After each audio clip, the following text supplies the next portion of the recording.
International cricket council ICC যে বরাবরই ভারতের তুমুল নিয়ন্ত্রণাধীন, সে কথা আমরা সবাই জানি। এর কারণও রয়েছে, ভারতের যে বিশাল বিজ্ঞাপনী বাজার সেটি নিয়ন্ত্রণ করে আইসিসিকে, এবং সে কারণেই আইসিসির বিভিন্ন আন্তর্জাতিক ম্যাচ নিয়ে বিতর্ক তো নতুন কিছু নয়।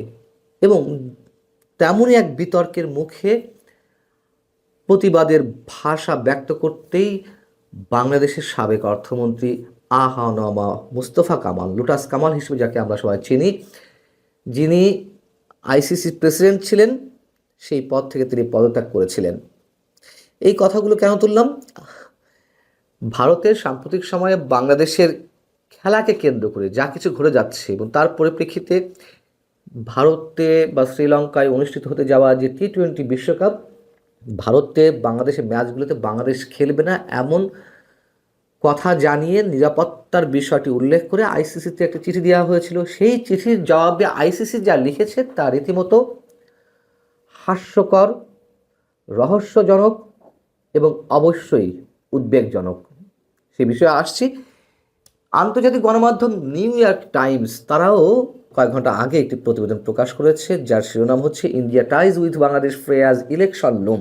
অর্থাৎ বাংলাদেশের নির্বাচনকে সামনে রেখে ভারত এবং বাংলাদেশের যে তিক্ত সম্পর্ক, সেটি এখানে হেডলাইন করা হয়েছে। যদিও তারপরেও ভিতরের মূল বিষয়টি হচ্ছে, যেখানে বলা হচ্ছে যে বাংলাদেশ ভারতের সম্পর্ক যে তিক্ততার তলানিতে গিয়ে পৌঁছেছে, তা শুরু হয়েছে মূলত রাজনীতি কেন্দ্র করে 5 আগস্ট 2024 শেখ হাসিনা সরকারের পতনের মধ্য দিয়ে। পরবর্তীতে সেটি কূটনীতি এবং ব্যবসা বাণিজ্যের ক্ষেত্রে প্রভাব বিস্তার করতে শুরু করে।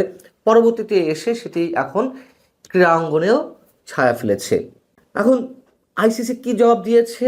নিরাপত্তার শঙ্কায় বাংলাদেশ টিম পড়তে পারে তা উল্লেখ করে সম্প্রতি যে চিঠি দেওয়া হয়েছিল আইসিসির কাছে, যে তারা বাংলাদেশ টিম খেলতে যাবে না ভারতের ভেন্যুতে, সেইখানে, এবং এর আগের বিষয়গুলো আপনারা জানেন যে আইপিএলে কলকাতা নাইট রাইডার্সের সাথে যে চুক্তিবদ্ধ হয়েছিল আমাদের মুস্তাফিজুর রহমান, তাকে সেই চুক্তি থেকে সরে আসতে বাধ্য করা হলো, এবং সেই সব জায়গা থেকে নিরাপত্তাহীনতার শঙ্কা দেখা দেয়। তো আইসিসি চিঠিতে এর কোনো সমাধান তো দেওয়া হয়নি, বরং নিরাপত্তার শঙ্কা বাড়তে পারে তেমনটিই বলা হয়েছে উল্টো। কি অদ্ভুত একটা বিষয়! আইসিসি যে তিনটি বিষয়কে কারণ হিসেবে উল্লেখ করেছে যে বাংলাদেশ টিম ভারতে খেলার ক্ষেত্রে কি ধরনের কি কারণে নিরাপত্তাহীনতা বাড়তে পারে, তার মধ্যে রয়েছে 1 নম্বরে বাংলাদেশ দলে যদি মুস্তাফিজুর রহমানকে অন্তর্ভুক্ত করা হয়। 2 নম্বর কারণ হচ্ছে বাংলাদেশের সমর্থকরা যদি জাতীয় জার্সি পরে ঘোরাফেরা করেন। আর তৃতীয়ত হচ্ছে বাংলাদেশে জাতীয় নির্বাচন যত ঘনিয়ে আসবে বা এগিয়ে আসবে, তত দলের বাংলাদেশ দলের নিরাপত্তা ঝুঁকি বৃদ্ধি পাবে। কি উদ্ভট এবং অযৌক্তিক কিছু কারণ তুলে ধরা হলো আইসিসির যে জবাব, আসলেই উদ্ভট। এবং এই উদ্ভট অযৌক্তিক শব্দ দুটো আমাদের যে উপদেষ্টা অনেকের মাঝেই বিতর্কিত অবস্থায় আছেন, আইন উপদেষ্টা এবং একই সঙ্গে যিনি যুব এবং ক্রীড়া মন্ত্রণালয়ের উপদেষ্টা হিসেবে কাজ করছেন, সেই আসিফ নজরুলের এই উচ্চারণ করা শব্দ দুটি আমাদের সবার কাছেই গ্রহণযোগ্য। আসলেই উদ্ভট। যেখানে সাম্প্রদায়িক কিছু সংগঠনের চাপে ভারতের আইপিএল থেকে মুস্তাফিজকে সরে দাঁড়াতে হলো, প্রায় 9.5 কোটি রুপির বা 9.25 কোটি রুপিতে যিনি চুক্তিবদ্ধ হয়েছিলেন, তাকে সেখান থেকে সরে আসতে হলো। সেখানে আইসিসি কোনো সমাধান দিতে না পেরে উল্টো আইসিসি কিছু শর্ত দিয়ে দিচ্ছে যে বাংলাদেশকে ভারতের ভেন্যুতে খেলতে হলে এই করতে হবে, এই শর্ত পালন করতে হবে। এর মধ্য দিয়ে আবারও প্রমাণিত হলো যে আইসিসি নিজেও উগ্র সাম্প্রদায়িকতাবাদের কাছে জিম্মি হয়ে পড়েছে। ভারতের উগ্র সাম্প্রদায়িকতাবাদের কথা বলছি।